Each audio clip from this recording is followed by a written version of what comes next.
벚꽃이 아름답게 핀 4월에 참 좋은 날인 것 같습니다.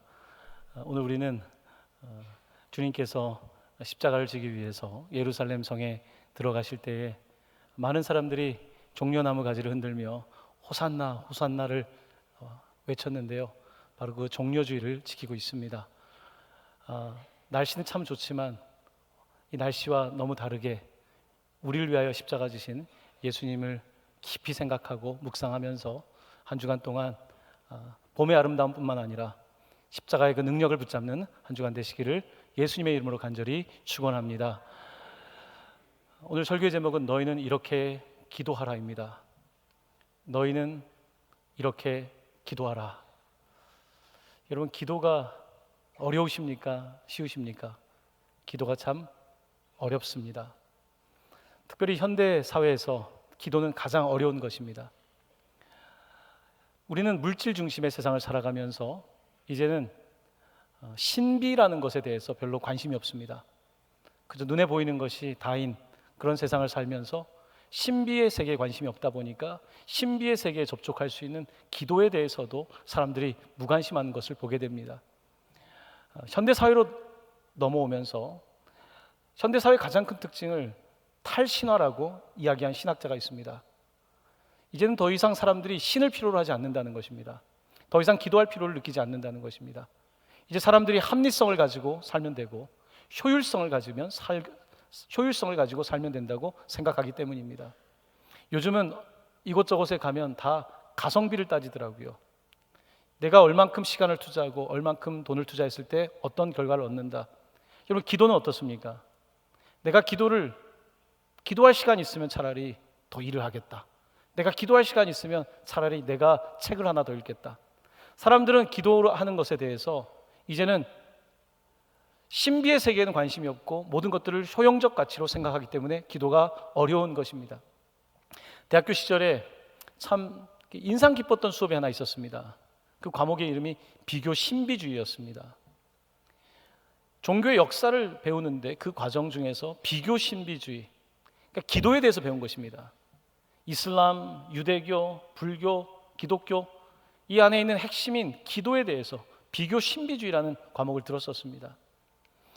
여러분, 저희들이 신앙생활을 하면서 배우고 아는 것도 중요하지만요, 기도하는 것이 가장 본질적인 것입니다.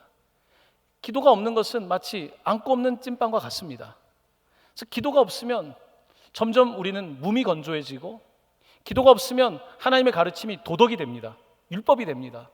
그래서 기도의 생동감을 잃어버리게 되는 것입니다. 기도는 신비입니다.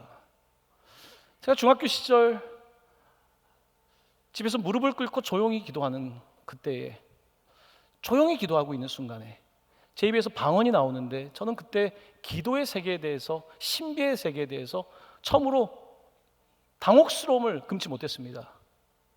내가 왜 이런 기도를 하고 있는지 전혀 느낄 수 없을 정도로 하늘이 붕 떠 있는 것 같은 중학교 시절에 저는 그때의 기도를 잊지를 못합니다. 여러분, 기도는 신비입니다. 기도를 잘하는 것이 아니라 무릎을 꿇고 기도했던 어린 학생에게 주님께서는 찾아와 주신 거예요. 기도는 그런 것입니다. 그런데 오늘 우리가 이 시대를 살아가면서 기도를 몰라요. 합리적인 언어는 잘 쓰고 학문적인 언어도 잘 사용하고 기독교의 교리적인 언어도 잘 사용하지만 기도의 언어를 잃어버리고 있는 것입니다. 기도를 잃어버리면 결국은 가장 센터가 되는 그 가르침의 중심을 잃어버리게 되는 것입니다. 여러분, 교회가 건물이 있습니다. 하지만 기도가 없으면요, 이것은 성전이 아닌 거죠. 그냥 건물이 되는 것입니다. 교회에 성도들이 헌금을 해서 재정이 있습니다. 하지만 이것이 기도가 없으면 재정은 그냥 부서끼리 사용하는 그냥 돈이 되고 맙니다. 교회에 성도들이 있습니다. 목사가 있습니다. 하지만 기도가 없으면 그저 딱딱한 것을 가르치는 사람이 되는 것이고 그냥 종교 활동을 하는 사람들이 되고 마는 것입니다. 기도는 신비와의 접촉입니다. 기독교의 신비의 핵심은 성령에 있습니다. 성령에 접촉되게 될 때에 그것은 마치 전기 플러그에다가 우리가 콘센트를 꼽는 것과 같습니다. 콘센트를 꼽아야지만이 오늘 우리가 살아 움직이는 것 아니겠습니까? 교회의 핵심은 기도인데 기도가 참으로 어렵습니다.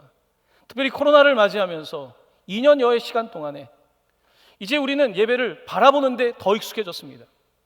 한국에서는 교회에서 예배를 본다란 말을 잘 쓰지 않습니까? 진짜로 예배를 보게 되었습니다. 예배를 보다 보니까 어떻습니까? 보면 끝난 거예요. 내가 내 입을 열어서 기도하는 것이 굉장히 어려워졌습니다.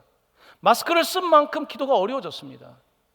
기도가 어려워지다 보니까 신비와의 접촉은 없어지고요, 성령님과의 접촉은 점점 사라지게 되고요, 기도가 없다 보니까 우리의 신앙생활 자체가 굉장히 무미건조해지는 이와 같은 상황이 되고 마는 것입니다. 오늘 이렇게 기도의 위기를 맞이하면서 저는 다음 주가 부활주일인데요, 한 주간 동안 여러분들과 함께 기도하기를 원하는 것입니다. 주님의 가르치신 기도를 통해서 어떻게 기도해야 되는 건지, 우리가 기도를 잃어버렸다면 어떻게 되찾아야 되는지, 그 이야기를 여러분들과 함께 하고 싶은 것입니다. 여러분, 우리는 개신교회에 출석하고 있습니다. 리폼 철치, 개혁교회입니다. 종교개혁을 했던 마틴 루터는 자신은 너무 분주하기 때문에 더욱 기도한다는 말을 했습니다. 참으로 놀라운 이야기죠. 이런 종교개혁을 하고 그 변화를 이끌어야 되는 그 리더십에서 정말 1분 1초를 다투는 그가 너무 바빠서 그래서 기도할 수밖에 없다는 말을 했습니다. 루터는 물론 수도자 출신이긴 하지만 그는 하루에 4시간 기도를 실천했던 사람이었습니다. 종교개혁 어떻게 된 걸까요? 역사가들은 그 당시 시대가 부패했기 때문에, 상황이 그랬기 때문이라고 말하지만요, 영적인 시각에서 보면 종교개혁이 가능했던 것은 바로 기도가 있었기 때문입니다. 오늘 우리 시대의 개혁을 말합니다. 교회개혁, 사회개혁, 정의개혁. 하지만 개혁을 하려면 무슨 힘을 갖고 하겠습니까?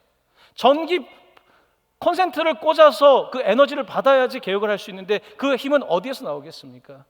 그것은 기도밖에 없는 것입니다.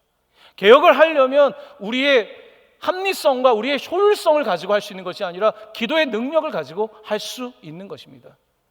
오늘 루터는 우리에게 도전하는 거죠. 너무 바쁘십니까? 그러니까 기도해야 됩니다. 너무 바쁘니까 기도해야 된다는 이 말을 우리가 귀를 기울여서 들어야 되는 것입니다. 저는 이 사순절 기간 이제 마지막 주간인데요, 이제 여러분들과 함께 그동안 사순절에 시작했던 하이델베르크 요리문답에 관한 말씀을 좀 드리고자 합니다. 하이델베르크 요리문답의 마지막 이번 주간에 여러분들이 배우는 부분은 기도입니다. 주기도문을 중심으로 함께 배우게 되어 있습니다. 하이델베르크 요리문답을 제가 여러분들과 나누면서 여러분들이 듣기도 하고 묵상도 하면서 사순절을 보내고 있는데요, 하이델베르크 첫 번째 질문이 제 가슴에 크게 와닿았습니다. 첫 번째 질문은 이겁니다. 살아서나 죽어서나 당신의 유일한 위로는 무엇입니까? 여러분, 무엇이라고 답변하시겠습니까? 요리문답은 질문이 있고 답이 있습니다. 살아서나 죽어서나 여러분의 유일한 위로는 무엇입니까? 최근 교회에 장례가 많습니다. 코로나로 인한 장례가 많습니다. 물론 요양병원에 있고 지병이 있어서 갑작스럽게 돌아가신 분들이 여기저기에 있습니다. 저는 코로나를 지나가면서 이제는 일상으로 회복하는 그 지점에서 하이델베르크 이 첫 번째 질문이 저의 가슴을 쳤습니다. 살아서의 위로가 아닙니다. 살아서나 죽어서나 그냥 위로가 아닙니다.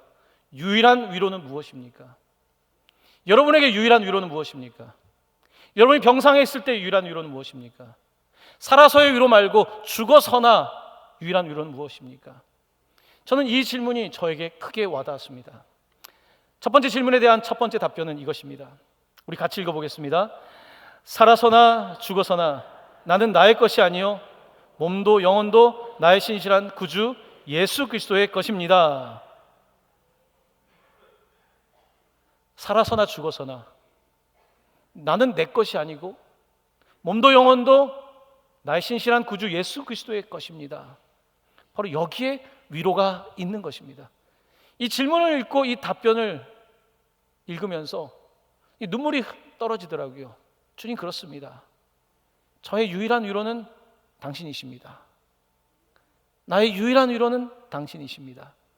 이 고백이 이 코로나 시대를 맞이하면서 저에게 너무 와닿았고 성도들에게 하이델베르크 요리문답을 통해서 그 이야기를 하고 싶었던 것입니다.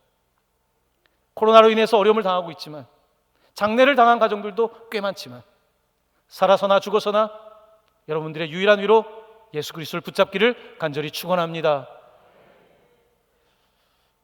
저는 이 40일 동안 이 녹음을 계속하면서요, 제 방에서 이렇게 녹음을 하는데, 이 녹음이라는 것이 늘 말을 하는 사람이지만 틀리게 됩니다. 2번, 3번, 4번도 틀리면 다시 녹음을 합니다. 바쁠 때는요, 이거 빨리 해야 되는데 또 틀렸네. 한 번 더 하다 보면 더 급하니까 더 틀립니다.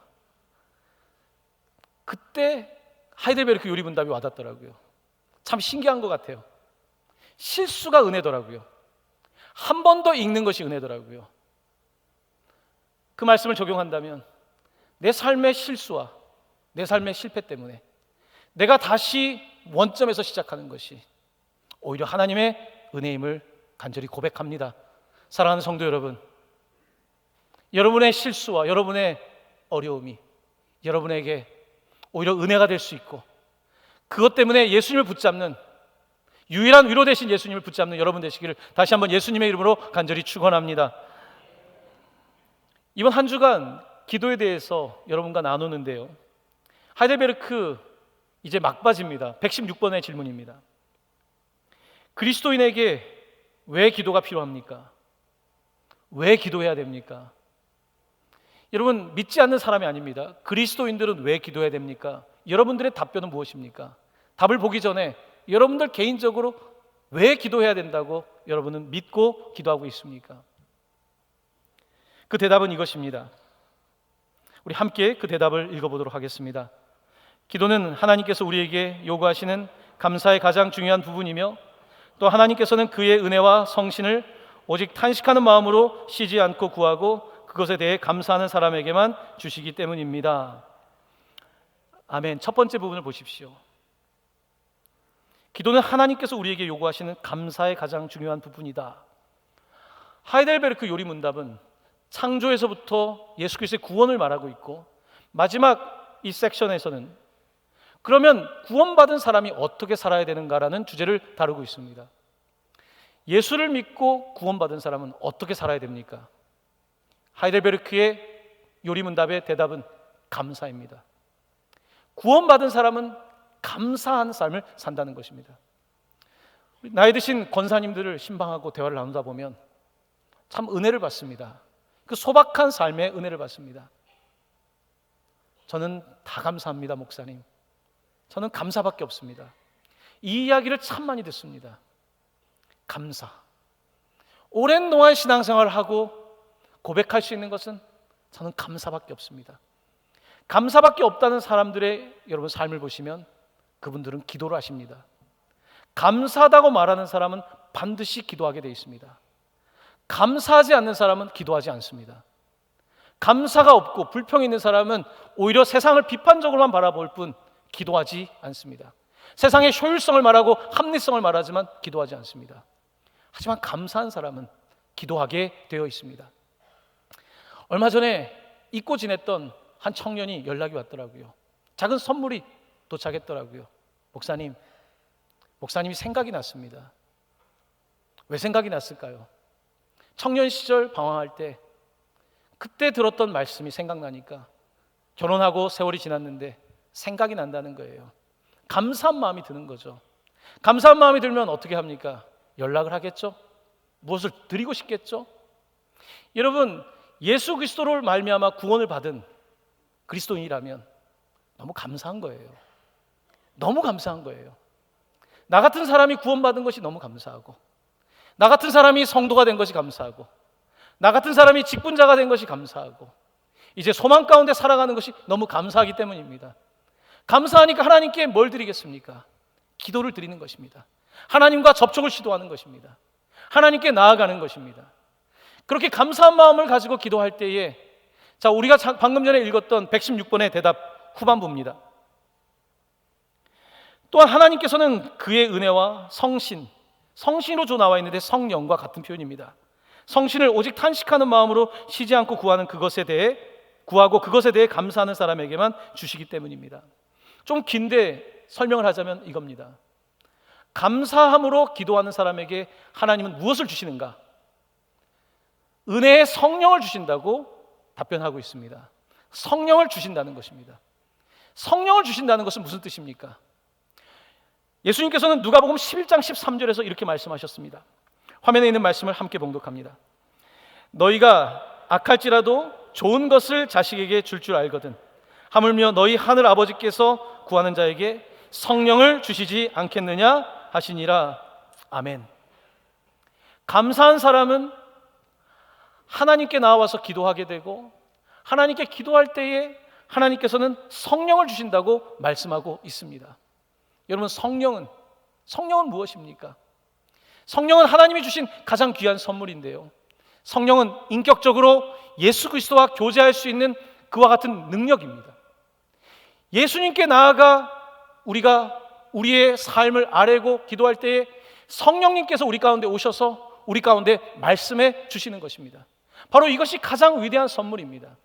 우리는 기도할 때에 하나님, 내가 이 응답도 받고 싶고 저 응답도 받고 싶고 기도를 마치 내가 원하는 것을 얻기 위해서 할 때가 있는데, 예수님께서 말씀하신 하나님이 주시는 기도에 대한 가장 위대한 응답은 성령이라고 말씀하고 있는 것입니다. 마틴 루터는 이 성령을 강조하면서 우리가 들어야 될 아주 중요한 이야기를 한 토막 하고 있습니다. 제가 그 이야기를 잠깐 인용하도록 하겠습니다.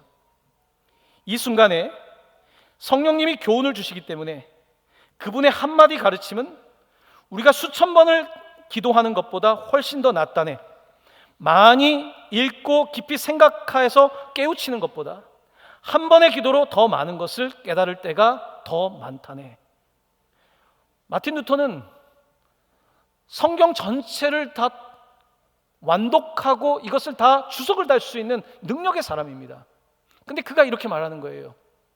내가 많이 읽고 기도해서 깨우치는 것보다 한 번의 기도에 성령님의 한 번의 음성을 듣는 것이 더 많은 깨달음을 준다는 거예요. 이 말씀은 늘 설교를 준비하는 저에게 적용이 됩니다. 사실 목사가 매주 설교한다는 것, 일주일에 몇 번 설교한다는 것은요, 굉장히 큰 부담입니다. 설교를 준비하다 보면 책도 많이 읽어야 될 때도 있고 이것저것 찾아보기도 하고, 그런데 깨달음이 없어요. 이런 깨달음이 없는 주간은 굉장히 힘듭니다. 그런 주간에 어떻게 설교를 해야 될까? 그때 하나님께 엎드립니다. 하나님께 엎드려, 하나님 도저히 모르겠습니다. 그러면요, 내가 20시간 동안 준비한 것보다 그 기도하는 한순간에 성령께서 주시는 그 음성이 깨달음을 주는 거예요. 그래서 그것을 가지고 설교를 하더라고요. 내가 20시간을 하느냐 200시간을 하느냐 2000시간을 하느냐 보다 더 중요한 것은 내가 성령님께서 하시는 그 음성을 듣는 것입니다. 이것이 하나님께서 우리에게 주시는 가장 위대한 선물이라고 말씀하고 있는 것입니다. 근데 우리는 기도를 그렇게 하지 않습니다. 왜냐하면 효용성에서 살고 있기 때문에 그렇습니다. 합리성에서 살고 있기 때문입니다. 기도할 시간이면 차라리 내가 하겠다라고 하는 그런 현대인들의 생각에 가득 차 있기 때문입니다. 그러니까 신비 체험이 없는 거죠. 성령 체험이 없는 거죠. 그래서 딱딱한 이야기들만 하는 거죠.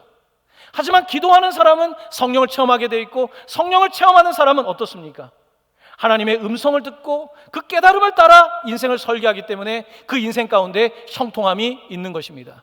사랑하는 성도 여러분, 성령을 구하시길 바랍니다. 성령을 구하시려면 기도하시길 바랍니다. 기도하시려면 어떻게 해야 될까요? 감사하셔야 합니다. 감사가 사라지면 여러분 기도가 나오지 않습니다. 최근 여러분들에게 기도가 끊겼다면 여러분의 감사가 없을 겁니다. 하이델베르크 요리문답은 분명하게 우리에게 답변을 해주고 있습니다. 데살로니가전서 5장 19절입니다. 성령을 소멸하지 말며. 여러분, 성령을 소멸하지 말라. 여러분, 우리가 예수님을 믿을 때에 성령이 아니고서는 예수를 주로 고백할 수 없습니다. 우리가 예수를 주로 고백했다는 것은 나름대로 성령의 그런 은혜를 입었다는 것입니다. 하지만 세월이 지나가면서 하나님과의 관계가 멀어지면요, 성령이 점점 소멸되기 시작합니다. 완전히 없어진 건 아닌데 소멸의 지경으로 가는 거예요. 여러분, 주변에 오랜 친구가 있지만 서로 연락하지 않고 서로 따뜻한 마음을 전하지 않으면요, 그 우정도 소멸되게 돼 있습니다. 아무리 사랑하는 사람이라고 할지라도요, 서로 연락하지 않고 접촉하지 않으면 그 사랑도 소멸되게 돼 있습니다. 하나님과의 관계도 마찬가지입니다. 기도하지 않으면 성령이 소멸되기 시작합니다.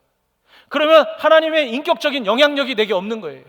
그러니까 내 인격 가지고 사는 거예요. 내 실력 가지고 사는 거예요. 내 인격과 내 실력 가지고 열심히 살아가지만 여러분, 세상이 만만합니까? 결국은 몸이 건조해지고 우리는 마치 전기 코드에서 빠져버린 플러그처럼 아무런 힘을 갖지 못하는 사람들이 될 수밖에 없는 것입니다. 이 시간 여러분들과 함께 잠시 기도하기를 원합니다. 여러분, 눈을 감아 보십시오. 저를 따라서 해보십시오. 주님 감사합니다. 주님 감사합니다. 주님 감사합니다. 감사의 마음이 생기십니까? 저를 따라 해보시길 바랍니다. 주님 성령을 주옵소서. 주님 성령을 주옵소서. 주님 성령을 주옵소서.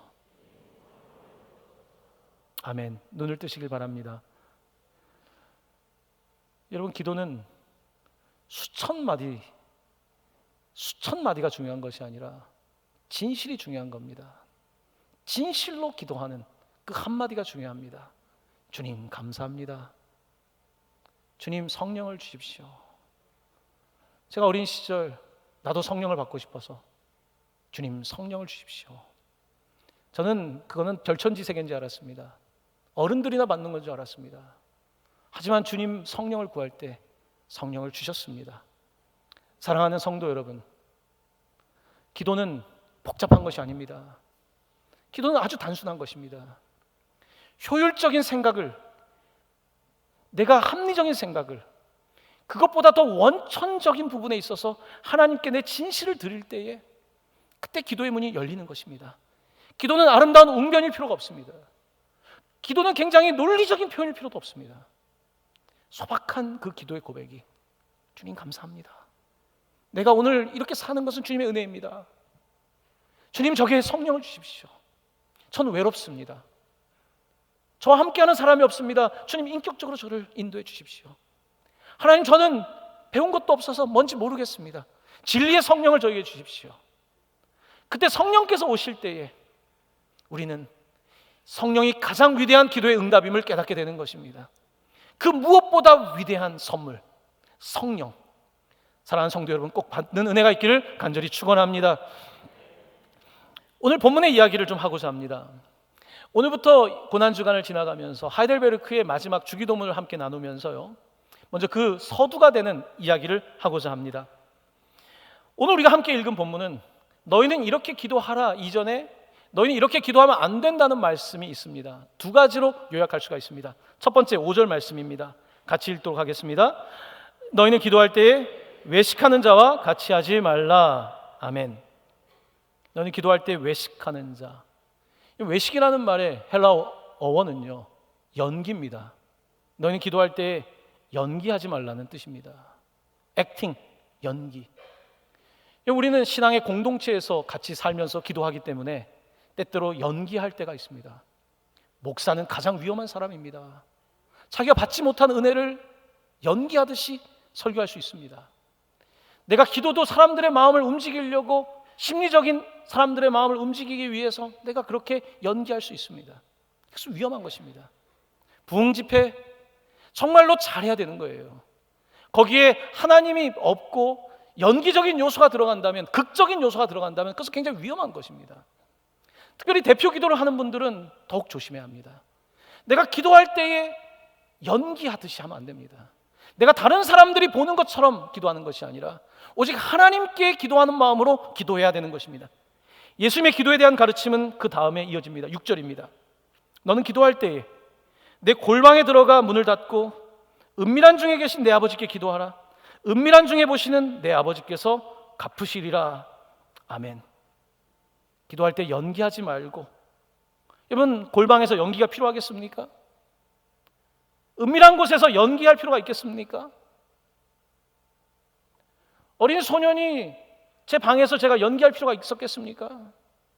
그냥 무릎 꿇고 기도하는 거죠. 내 진심을 하나님께 드리는 거죠. 순수한 마음이었던 거죠. 하나님을 믿었던 거죠. 그렇게 기도할 때 하나님께서는 말씀해 주시는 것 아니겠습니까? 사랑하는 성도 여러분, 다시 여러분의 삶에 기도의 이유가 생기기를 간절히 축원합니다. 기도의 이유가 생기고 그리고 하나님 앞에 아버지께 골방에서 기도하는 것, 바로 하나님이 원하시는 기도입니다. 두 번째입니다. 이렇게 기도하지 말라. 7절의 말씀입니다. 함께 봉독합니다. 또 기도할 때에 이방인과 같이 중언부언하지 말라. 이방인의 기도는 무엇입니까? 주문을 외우는 거죠. 주문을 외우는 것입니다. 여러분, 티베트 불교에 가면 흥미로운 게 있죠. 주문을 외우는 것을, 기도를 많이 한 만큼 내가 부처님의 은덕을 입으니까 기도를 다 못하니까 어떻게 합니까? 가면 이 종을 이게 돌리는 거죠. 여러분, 티베트 불교나 중국에 가서 여러분 혹시 사보신 적 있습니까? 가면은 불경 경전이 있어요. 그렇게 한 바퀴 틱 치면은 계속 뺑뺑뺑 돌아가요. 이게 돌아가면 100번 기도한 거예요. 여러분, 얼마나 인간이 스마트합니까? 하나님께 기도의 양을 늘리기 위해서 글씨 써놓고 돌리는 거예요, 기도를. 이것이 중언부언입니다. 하나님께 기도한다고 하면서 내 편의를 위해서, 내 업적을 위해서 기도하는 것입니다. 주문을 외우듯이 기도하는 것. 중언부언이라고 하는 말의 헬라 어원은 헛된 반복이란 뜻입니다. 헛된 반복. 이방인처럼 헛된 반복으로 기도의 양을 쌓은 척하지 말아라. 하나님께 진심을 다하여 기도하지 않고 기도하는 척 그렇게 하지 말라고 말씀하고 있는 것입니다. 여러분, 대학교 때 저는 문과였으니까 시험을 보면요, 한 3문제 나오면 써야 됩니다. A4 용지보다 더 크죠. 써요. 쓰는데 준비를 안 하면 어떻게 하는 줄 아십니까? 말이 길어집니다. 모르니까 길게 써야 돼요. 교수님이 길게 쓰면 좋아할 줄 알고, 그랬던 것이었던 것일까? 아닙니다. 아니고 뭐 이랬던 것이면 뭐 계속 말장난을 하는 거예요. 학점 어떻게 나올까요? 교수님께서 긍휼히 보실까요? 꼭 그렇게 쓰고 나서 밑에 끝에는 교수님 사랑합니다. 미사옥구로 끝내죠. 교수님이 아실까요? 모르실까요?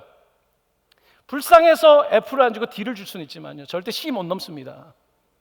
우리가 하나님께 기도할 때에 그렇게 기도할 수 있습니다.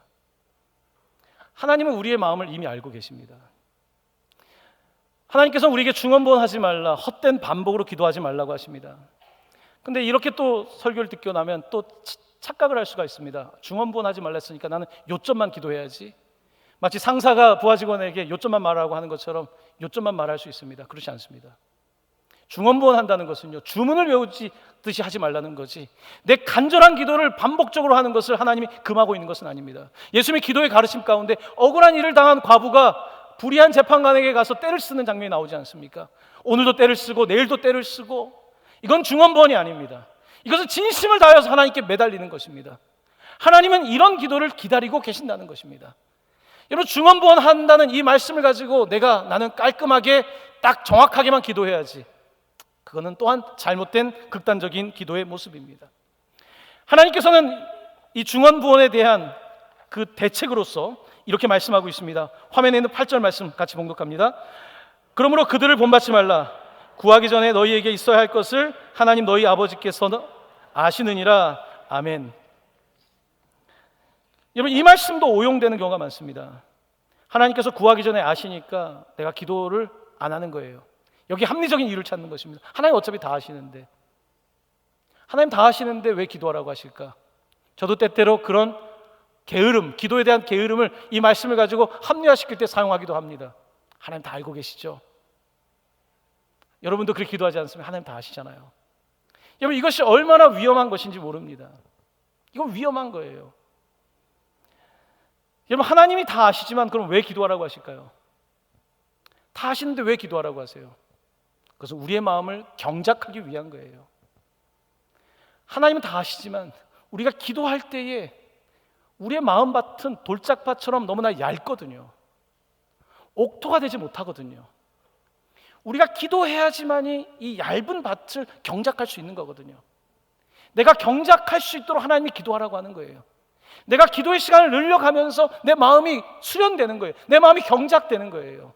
가시덤불 같은 것들이 제거되기 시작하고 돌들이 제거되고 이것이 더 깊이 뿌리를 내릴 수 있는 밭이 될 수 있는 거거든요. 옥토가 될 수 있는 것입니다. 그러므로 주님께서는 기도하라는 거예요. 그러니까 기도하라고 할 때 하나님은 알고 계시지만 하나님이 그것을 응답하는지의 유무를 떠나서 기도는 우리의 마음을 경작하는 그런 특별한 하나님의 원하심이 있는 것입니다. 그렇습니다. 오늘 우리는 이렇게 예수님께서 가르쳐 주신 기도하지 말아야, 이렇게 기도하지 말라는 말씀을 들었고요. 자, 이제는 주기도문에 대한 내용을 간단하게 보도록 하겠습니다. 누가복음 11장 1절, 주기도문이 어떻게 나오게 됐는지에 대한 배경 말씀입니다. 함께 읽겠습니다. 예수께서 한 곳에서 기도하시고 마치심에 제자 중 하나가 여짜오되 주여, 요한이 자기 제자들에게 기도를 가르친 것과 같이 우리에게도 가르쳐 주옵소서. 아멘. 요한의 제자들, 세례 요한의 제자들이 기도를 배웠어요. 제자들도 예수님께 기도를 배우고 싶은 거예요. 왜냐하면 예수님이 어떻게 귀신을 내쫓는지, 어떻게 병든 사람을 고치는지 보니까 기도의 능력이 있다는 것을 안 거예요. 우리도 예수님처럼 기도하게 해주세요. 우리도 예수님처럼 그런 기도의 능력을 갖게 해주세요. 그러니까 기도를 가르쳐달라고 한 겁니다. 기도, 주님은 어떻게 가르쳐 주셨을까요? 누가복음 11장 2절입니다. 너희는 기도할 때 이렇게 하라. 아버지여. 누가복음에는 하늘에 계신이란 말이 빠져 있습니다. 마태복음 6장 9절입니다. 함께 읽겠습니다. 그러므로 너희는 이렇게 기도하라. 하늘에 계신 우리 아버지여. 주기도문이 나오기 시작하는 것입니다. 예수님께서 주기도문을 가르쳐 주신 이유는 어떻게 무엇을 위해 기도해야 될지를 몸소 가르쳐 주기 위한 주님의 방법이었습니다. 하이델베르크 요리문답의 118번 질문입니다. 하나님께서는 그에게 무엇을 구하라고 우리에게 명하셨습니까? 하나님은 우리에게 무엇을 구하라고, 그러니까 어떻게 기도하라고 말씀하셨습니까? 118 답변입니다. 함께 읽겠습니다. 영혼과 몸에 필요한 모든 것인데 그리스도 우리 주께서 친히 가르쳐 주신 기도에 그것들이 담겨 있습니다. 우리 주님께서 가르쳐 주신 기도에 우리의 몸과 영혼을 위한 모든 것을 간구할 방법이 요약되어 있다라고 하이델베르크 요리문답은 우리에게 가르쳐 주고 있습니다. 주기도문은 첫 번째, 하늘에 계신 우리 아버지여, 주님을 부르는 것으로 시작이 됩니다. 먼저는 불러야 되겠죠. 구약 성경에서 많은 선지자들은 하나님을 아버지로 잘 부르지 않았습니다. 하나님의 이름을 입 밖에 낼 수 없어서 그들은 여호와라는 이름조차 부르지 않았습니다.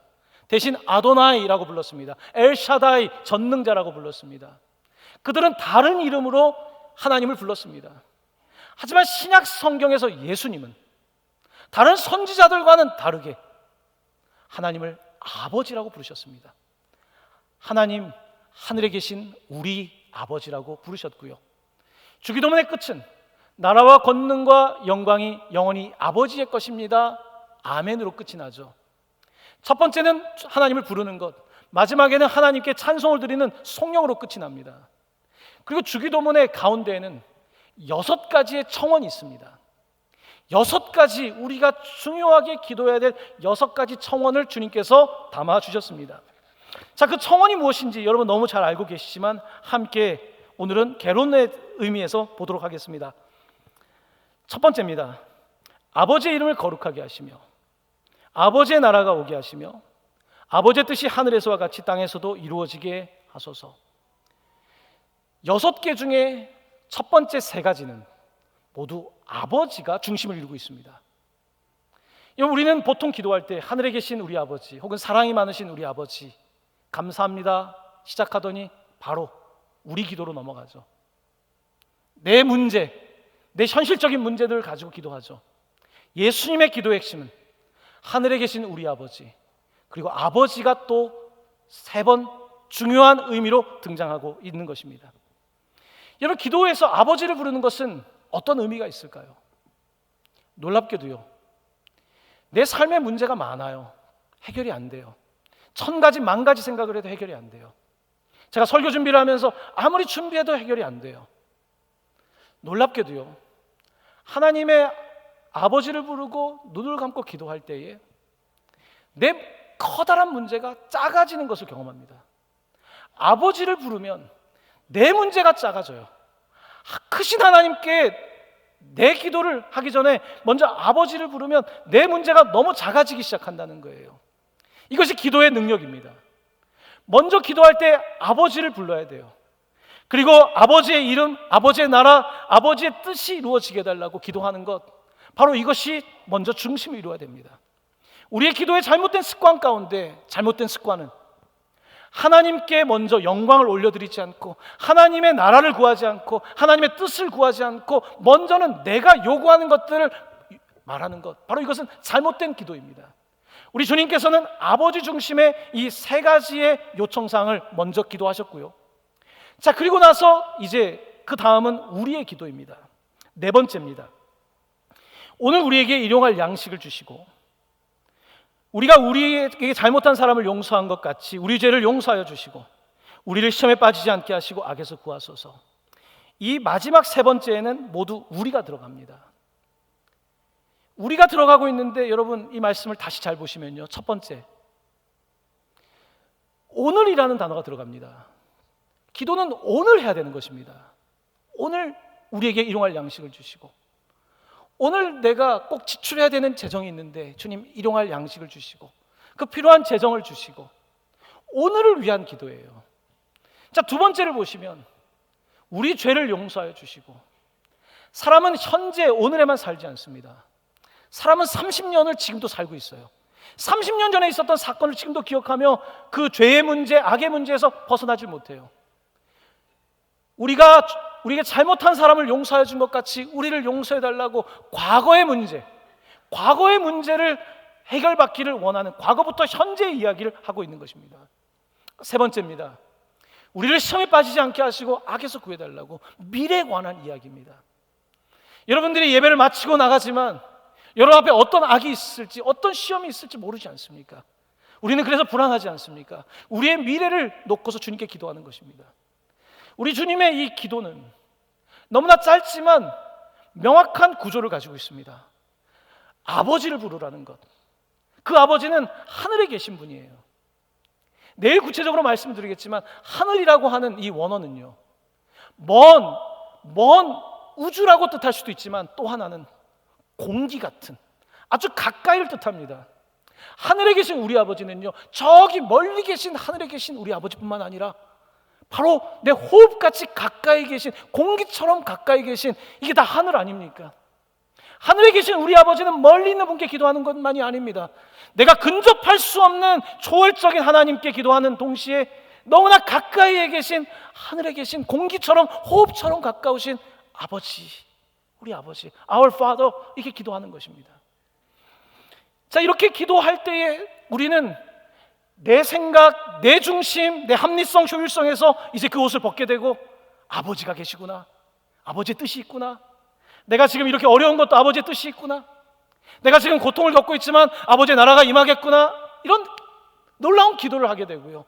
그 가운데에 현재, 과거, 미래 문제를 놓고 기도하게 될 때에 우리의 삶의 문제들이 놀랍게도 성령 가운데 위로받고 용기 얻고 나아갈 수 있는 힘을 얻게 되는 것입니다. 마틴 루터의 이야기를 계속합니다. 기도의 사람이었던 루터는 이렇게 말합니다. 기도가 참 신기하다는 거예요. 어떻게 하늘에 계신 우리 아버지가 나 같은 사람의 기도에 귀를 기울이실까? 너무 신기하지 않습니까? 아니, 그 하나님이 어떻게 내가 말한 신음소리를 아실까? 그 하나님이 어떻게 나 같은 미물이 그냥 나도 모르게 했던 말을 주님 기억하실까? 여러분에게도 그런 체험이 있지 않습니까? 나는 그냥 한마디를 어떻게 한 것 같은데 그게 응답되는 것.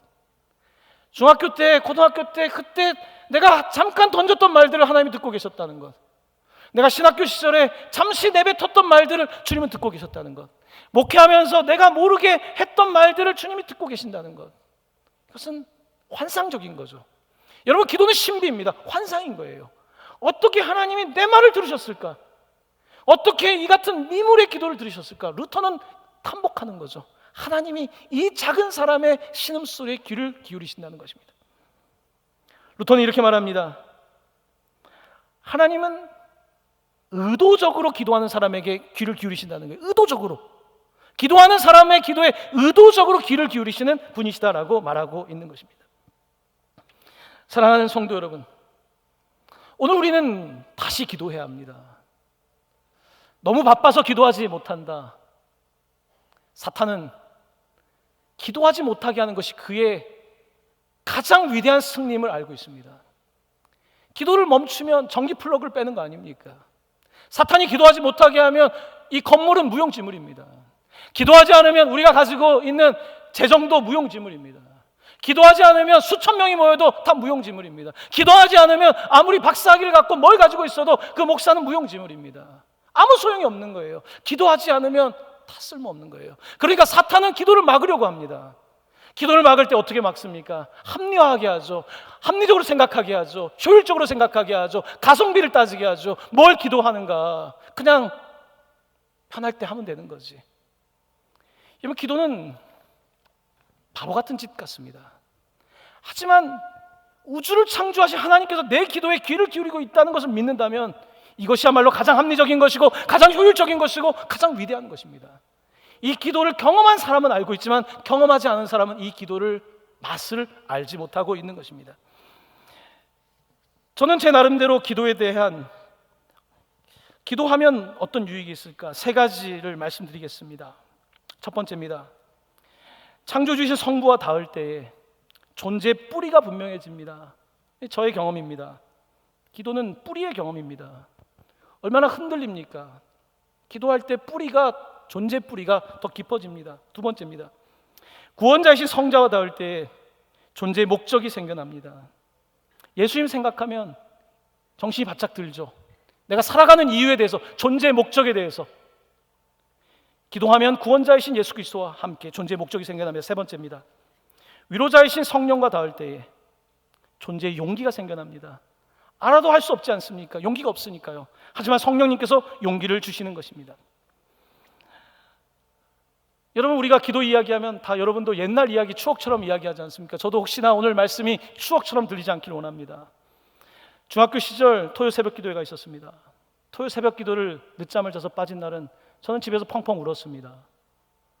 참 그때 순수했습니다. 기도회를 빠진 것이 내게 눈물을 나게 했던 거예요. 하나님은 그 기도를 들으셨다는 사실을 나중에 알게 되었습니다. 여러분, 오늘 우리는 기도에 대한 갈망이 사라지고 있어요.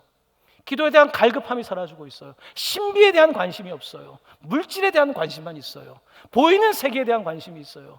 우리가 볼 수 있는 겨우 태양계 안에 살아가면서 은하계도 못 벗어났으면서 엄청난 갤럭시에 가보지도 않았으면서 그분께서 우리의 기도를 듣고 계신다는데 우리는 그것을 진실로 받아들이는 것이 아니라 여전히 종교 생활하듯이 기도가 아닌 유사기도, 가짜 기도로 우리는 하고 있는지도 모릅니다.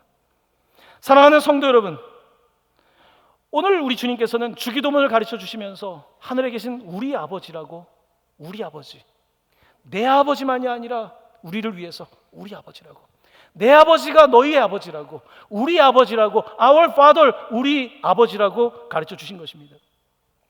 기도가 어려운 이유는요, 특별히 코로나 중에 함께 하지 않는 거예요. 기도는 혼자 하는 것이 생각보다 어렵습니다. 혼자 하기가 쉽지 않아요. 사단은 그러므로 계속 공동체를 공격합니다. 모이지 못하게 하는 거죠. 그러면 모이지 않다 보면 기도를 등한히 하게 되거든요. 사단은 부지런하게 우리를 막고 있는데 우리는 점점 게을러지는 거죠. 사단은 그걸 노리고 있다고 루터는 기도 가운데 그것을 깨닫고 종교개혁을 하면서 성도들에게 다시 부지런하게 기도할 것을 요청하고 있는 것입니다. 사랑하는 성도 여러분, 우리는 함께 기도해야 합니다. 다시 기도해야 합니다. 여러분이 무너진 곳은 다른 것이 아니라 내가 머리가 나빠서가 아닙니다. 기도가 없는 것입니다. 제가 살아가면서 고백하는 것 한 가지 있습니다. 기도하는 대로 내가 되어간다는 것입니다.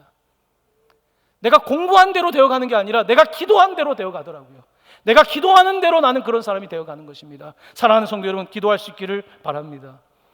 끝으로 마틴 루터는 기도를 마무리할 때에 우리가 아멘으로 끝나지 않습니까? 아멘은 확신 있게 하라고 권하고 있습니다. 내가 기도한 내용이 주문을 외우는 것이 아니라 살아있는 하나님께 한 것이라면 아멘이라고 확신 있게 기도하라고 우리에게 권면하고 있습니다. 사랑하는 성도 여러분, 기도할 수 있기를 간절히 축원합니다. 기도한다면 그냥 기도하지 마시고 확신 있게 기도할 수 있기를 바랍니다. 확신 있게 기도할 때 하나님께서 여러분의 기도를 들으실 것이고 응답하실 줄로 믿습니다. 이 시간 함께